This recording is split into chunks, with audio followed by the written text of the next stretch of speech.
चलो, so good morning everyone.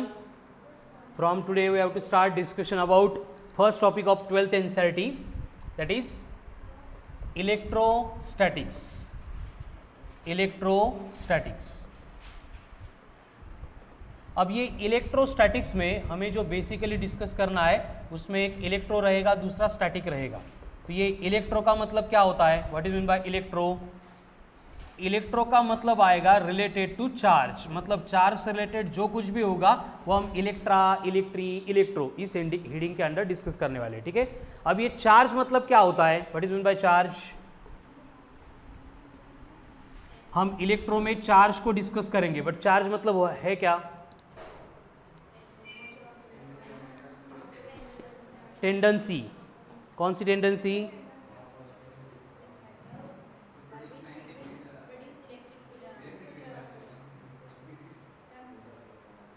Charge मतलब क्या है?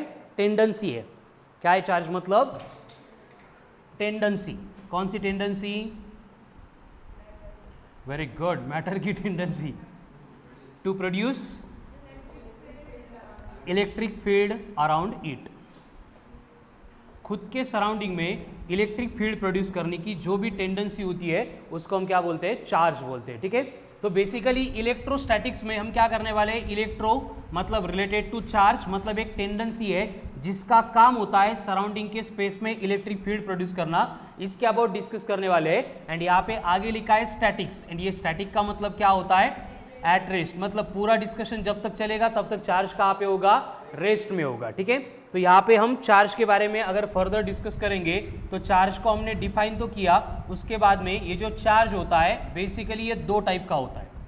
There are two types of charge. First one positive charge, second one negative charge. अब positive charge किसको बोलेंगे? जो चार्ज प्रोटॉन के ऊपर प्रेजेंट होता है वो बनेगा पॉजिटिव चार्ज। एंड इसका मैग्नीट्यूड कितना है? 1.6 into 10 to the power -19 coulomb. जो चार्ज इलेक्ट्रॉन के ऊपर प्रेजेंट होता है वो बनेगा नेगेटिव चार्ज। अगेन इसका मैग्नीट्यूड कितना है? 1.6 into 10 raise to power -19 coulomb. मतलब नेचुरली चार्ज कैरिंग पार्टिकल जो भी है, प्रोटॉन एंड इलेक्ट्रॉन, दोनों के ऊपर चार्ज का मैग्नीट्यूड क्या है? इक्वल है या फिर सेम है, that is 1.6 into 10 to the power -19 coulomb. अब ये दो टाइप ऑफ चार्ज हो गए। उसके बाद में जो चार्ज है उसका नोटेशन आएगा, एक तो स्मॉल क्यू या फिर कैपिटल क्यू। चार्ज कैलकुलेट करने का बेसिक फॉर्मूला होता है Q equals to N into e, where N का मतलब, N का मतलब होगा नंबर ऑफ इलेक्ट्रॉन्स, E का मतलब होगा इलेक्ट्रॉन का चार्ज, और वो कितना होता है? 1.6 into 10 raise to power -19 coulomb. ठीक है, उसके बाद में ये जो चार्ज है इसका SI यूनिट कितना होता है? SI यूनिट क्या होता है? SI यूनिट होता है कूलम। उसके बाद में आता है CGS यूनिट, और CGS यूनिट कितना है? ESU, या फिर इसको हम क्या बोलते हैं? Stat coulomb.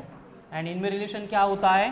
1 कूलम होता है equivalent to 3 into 10 to the power 9 ESU। And और एक यूनिट आता है that is 1/10 times of ab coulomb, ABC। तो इस तरह से ये यूनिट की सिस्टम होती है, बट हम डिस्कशन करेंगे only about SI system, that is coulomb. ये यहाँ पे इंट्रोड्यूस करके छोड़ देना है इनको। ठीक है, तो ये था बेसिकली चार्ज। नेक्स्ट, उसके बाद में आती है प्रॉपर्टीज ऑफ चार्ज। क्या क्या होता है प्रॉपर्टीज ऑफ चार्ज में? नंबर 1, चार्ज जो है वो एडिटिव इन नेचर है। इसका मतलब हम क्या कर सकते हैं? +4 माइक्रोकूलम चार्ज है एंड दूसरा +2 माइक्रोकूलम चार्ज है, उनकी डायरेक्ट एडिशन कर सकते हैं, डायरेक्ट सब्सट्रैक्शन भी कर सकते हैं, मतलब ये एडिटिव इन नेचर है। उसके बाद चार्ज जो होते हैं वो क्वांटाइज्ड होते हैं। क्वांटाइज्ड होते हैं मतलब क्या होता है? पैकेट्स के फॉर्म में प्रेजेंट होते हैं। ठीक है, एंड इसलिए हम चार्ज कैलकुलेट करने के लिए Q इक्वल्स टू NE ये रिलेशन डायरेक्टली यूज कर सकते हैं। ठीक है, एंड उसके बाद में सबसे इंपॉर्टेंट, चार्जेस आर ऑलवेज, किसी भी प्रोसेस में हम चार्ज को डिस्ट्रॉय भी नहीं करते और चार्ज को, ह्या अशा गोष्टी होत्या आपल्या, बट आपण बघितले क्वांटम मेकॅनिक्सची किती घोळ घातला। पेयर एनिलिशन एंड पेयर प्रोडक्शन की प्रोसेस में हमने देखा इलेक्ट्रॉन एंड पॉजिट्रॉन अगर कंबाइन हो गए तो वहाँ पे क्या होता है? उनका एग्जिस्टेंस ही खत्म होता है एंड वो 1.02 मेगा इलेक्ट्रॉन वोल्ट इतनी एनर्जी प्रोड्यूस करती है, मतलब वहाँ पे हमने चार्ज को डिस्ट्रॉय कर दिया। जब photon of energy greater than 1.02 mega electron volt nucleus के साथ इंटरेक्ट करता है तो वहाँ पे क्या होता है? इलेक्ट्रॉन अँड अरे झालं 2 दिवसापूर्वी झालं नाही हे, इलेक्ट्रॉन अँड पॉझिट्रॉन का प्रोडक्शन होता है, आठवतं का? सैटरडे झालं होतं आपले, सैटरडे फ्राइडे थर्सडे, ठीक है। तो वहाँ पे हमने क्या किया, चार्ज को प्रोड्यूस किया है, समझ में आ रहा है ना। बट वो एप्लीकेबल है ओनली फॉर क्वांटम मैकेनिक्स, जिसके सारे कंक्लूजन हमारे पास नहीं है, इसलिए हम उसको टेम्पररी स्टडी करते हैं, वहाँ पे स्टडी करते हैं और वहाँ पे छोड़ देते हैं, ठीक है। लेकिन इन जनरल हम क्या बोलेंगे, चार्जेस आर ऑलवेज कंजर्व। मतलब क्या होगा, किसी भी बॉडी के ऊपर अगर हम चार्ज इंड्यूस करेंगे, इसका मतलब हम चार्ज को सिर्फ क्या करेंगे, ट्रांसफर करेंगे।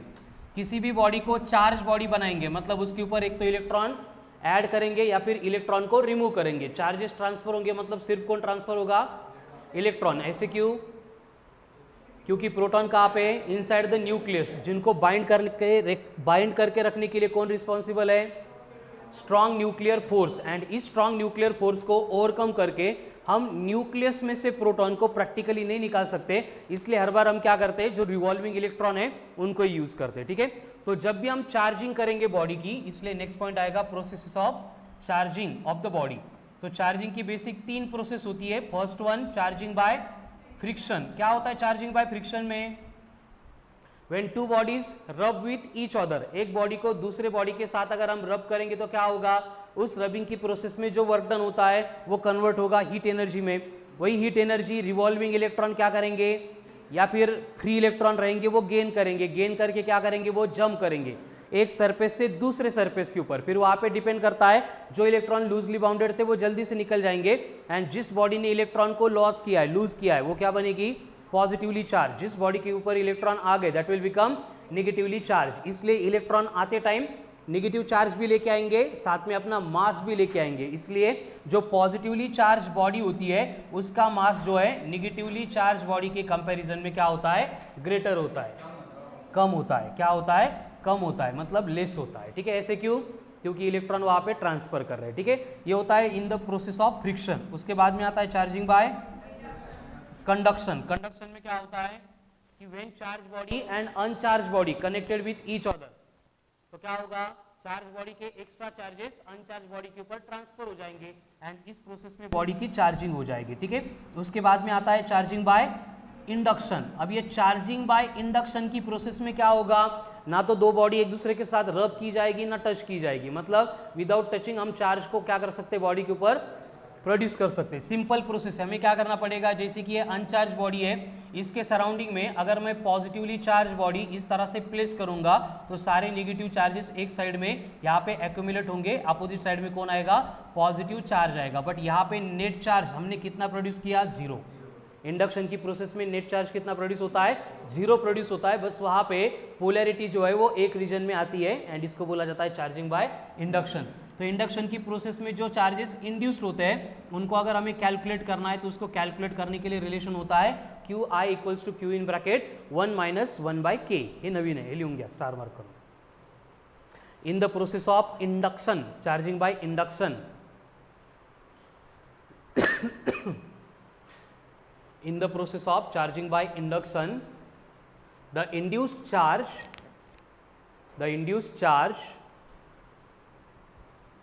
is given by qi equals to q in bracket 1 minus 1 by k. qi induced charge, q initial charge, k dielectric constant of the medium. Very good. इसको छोड़ के अगर हमें चार्ज को प्रोड्यूस करना है तो वहाँ पे हम थर्मो आयोनिक इमिशन या फिर फोटो इलेक्ट्रिक इमिशन, इस तरह की प्रोसेस भी यूज कर सकते हैं। बट मेजर जो एप्लीकेशन है प्रोसेस ऑफ चार्जिंग के वो ये 3 ही है, फ्रिक्शन, कंडक्शन एंड इंडक्शन, ठीक है। तो ये हो गया बेसिक इंट्रोडक्शन ऑफ चार्ज। अब ये चार्ज के इंट्रोडक्शन के बाद में नेक्स्ट पॉइंट आता है, that is Coulomb's law. Charles de Augustine coulomb, इसने एक लॉ इस्टेब्लिश किया था जो क्या एक्सप्लेन करता है कि अगर हम स्पेस में 2 चार्जेस प्लेस करेंगे when separated by distance r, तो ये एक दूसरे के साथ इंटरैक्ट करते हैं। इंटरैक्शन के लिए इन दोनों के बिटवीन जो फोर्स है ये डायरेक्टली प्रोपोर्शनल होगा to the product of their magnitude, then inversely proportional होगा to the square of the distance between them. यानी कि इक्वेशन बनेगा F equals to K into Q1 Q2 upon R square. And यहाँ पे जो K आपको दिख रहा है इसकी वैल्यू 1 होती है, कहाँ पे, CGS सिस्टम में। लेकिन अगर SI की बात करेंगे तो K की वैल्यू होती है 1/4 पाई इप्सिलॉन। कितना होता है? 1/4 पाई इप्सिलॉन। तो यहाँ पे जो 4 पाई दिख रहा है इसका मतलब है solid angle of closed body, मतलब इलेक्ट्रिक फील्ड जब भी प्रोड्यूस होती है, मैग्नेटिक फील्ड जब भी प्रोड्यूस होती है, स्फेरिकल प्रोड्यूस होती है, इसलिए स्फीयर का सॉलिड एंगल होता है 4 पाई। इसलिए इलेक्ट्रिक कांस्टेंट आएंगे तो भी 1/4 पाई होगा एंड मैग्नेटिक कांस्टेंट आएंगे तो भी 1/4 पाई होगा। ठीक है, बट यहाँ पे जो इप्सिलॉन दिख रहा है, ये इप्सिलॉन का मतलब होता है permittivity of medium denoted by epsilon. अब परमिटिविटी ऑफ द मीडियम का मतलब क्या होता है? Ability of the medium to store energy in its electric field denoted by epsilon, given by epsilon equals to epsilon naught into epsilon R या फिर epsilon naught into के। जहाँ पे इप्सिलॉन नॉट है उसकी वैल्यू होगी 8.85 इंटू 10⁻⁻12 कूलम स्क्वायर पर Newton metre का स्क्वायर। ये यूनिवर्सल कांस्टेंट, ये चेंज नहीं होगा। पवन, इप्सिलॉन नॉट की वैल्यू कितनी रहेगी हर बार? 8.85 इंटू 10⁻12 कूलम स्क्वायर पर न्यूटन मीटर का स्क्वायर। एंड यहाँ पे जो के होता है इसको बोला जाता है dielectric constant of the medium. क्या ये? Dielectric constant of the medium. Epsilon R क्या बनेगा? Relative permittivity. परमिएबिलिटी कहाँ पे? तो ये बनेगा रिलेटिव परमिटिविटी। ठीक है, तो K and relative permittivity both are same, जिसकी वैल्यू 1 होती है फॉर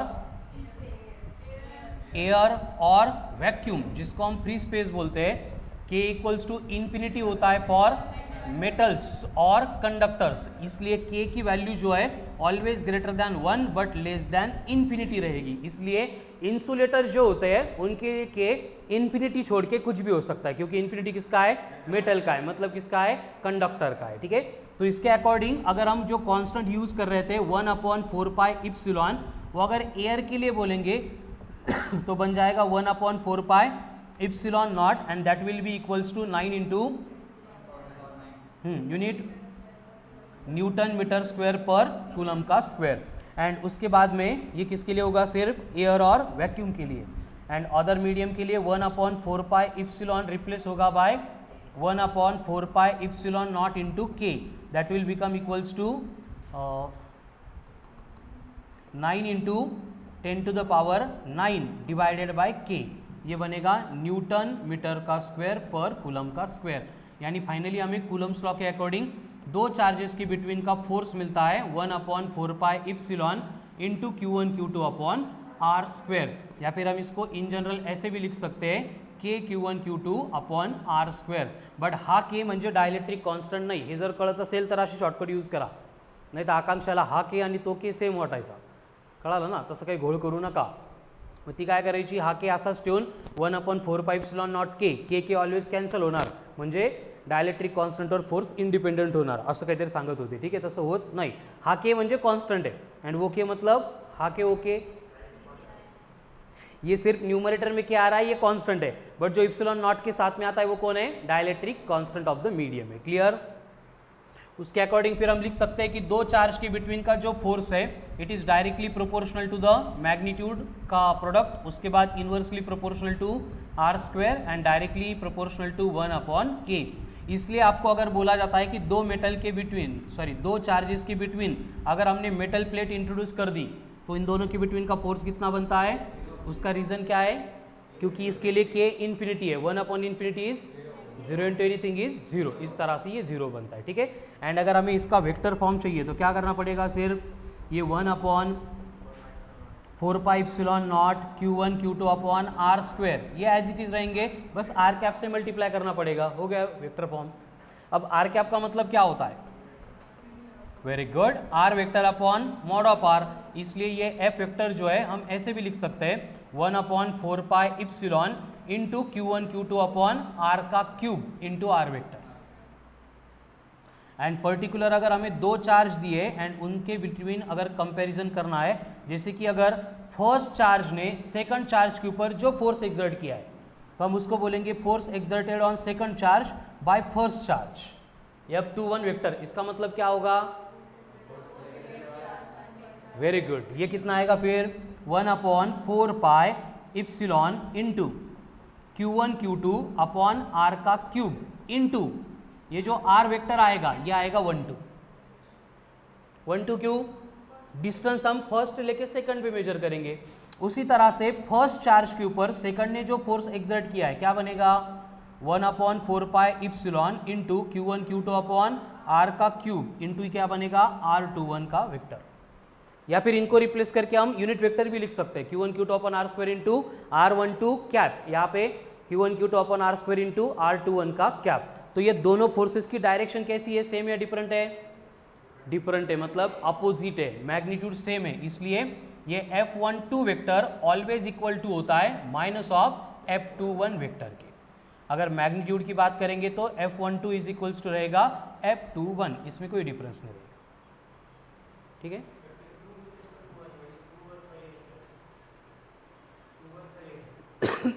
हो असं नको करून तू इकडं जे वाचलंय तेच इथं वाचना। Force experienced by second charge due to first charge, इथं काय म्हणणार मग? वेरी गुड, बरोबर है। ठीक है, तो ये हो गया vector form of coulomb's law. इसके बाद में सबसे इंपॉर्टेंट पॉइंट आता है principle of superposition. Principle of superposition, और ये क्या एक्सप्लेन करता है? If number of charges are placed in the space then net force acting on any one charge is given by vector sum of all the forces exerted by individual charge if it was present alone। यानी F net vector equals to बनेगा F1 vector plus F2 vector up to जितने भी charges होंगे उन सब की addition. फिर हमने इसका एप्लीकेशन देखा था पहले ट्रायंगल के लिए। क्या था? ट्रायंगल के तीनों वर्टेक्स के ऊपर 3 चार्जेस प्लेस किए, अगर उनका मैग्नीट्यूड सेम है Q1 equals to Q2 equals to Q3, distance कितना है साइड लेंथ का R है, तो किसी भी चार्ज के ऊपर एक्ट होने वाला नेट फोर्स प्रियंका कितना होता है? √3 टाइम्स ऑफ F। इसमें से अगर आपको इस तरह की कंडीशन दी है कि एक चार्ज पॉजिटिव है एंड बाकी 2 चार्ज कैसे है? निगेटिव है, एंड हमें फोर्स फाइंड करना है पॉजिटिव चार्ज के ऊपर, तो ये नेट फोर्स कितना होगा? Again √3 times of F। Very good. Same diagram में अगर मुझे फोर्स कैलकुलेट करना है इसके ऊपर -Q के ऊपर, तो ये फोर्स कितना बनेगा? ये बनेगा इक्वल टू ओनली F। ये कब एप्लीकेबल है केसेस? जब इनका मैग्नीट्यूड सेम रहेगा तब। ठीक है, एंड ट्रायंगल के बाद में आता है तो स्क्वायर के चारों वर्टेक्स के ऊपर 4 चार्जेस प्लेस किए, एनी वन चार्ज के ऊपर एक्ट होने वाला फोर्स गायत्री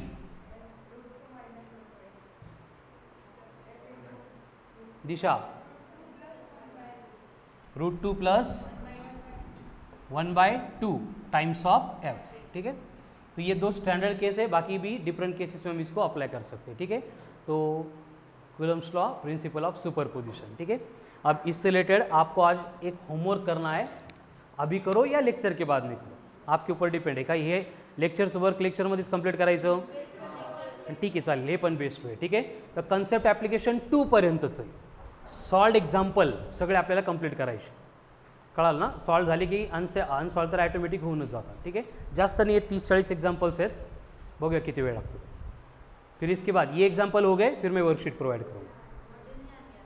मॉडेल नहीं आणले? कोणीच नाही आणले? मग घरी जाऊन करायला परत वेळ नसतो ना आपल्याला।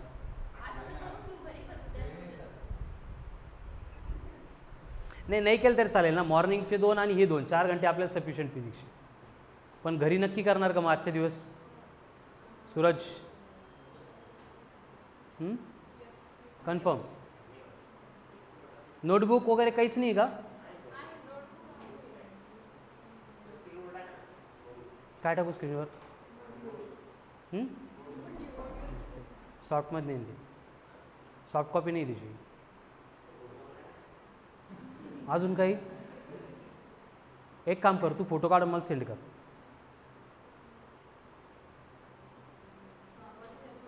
हो बरोबर, कसं कळालं तुला?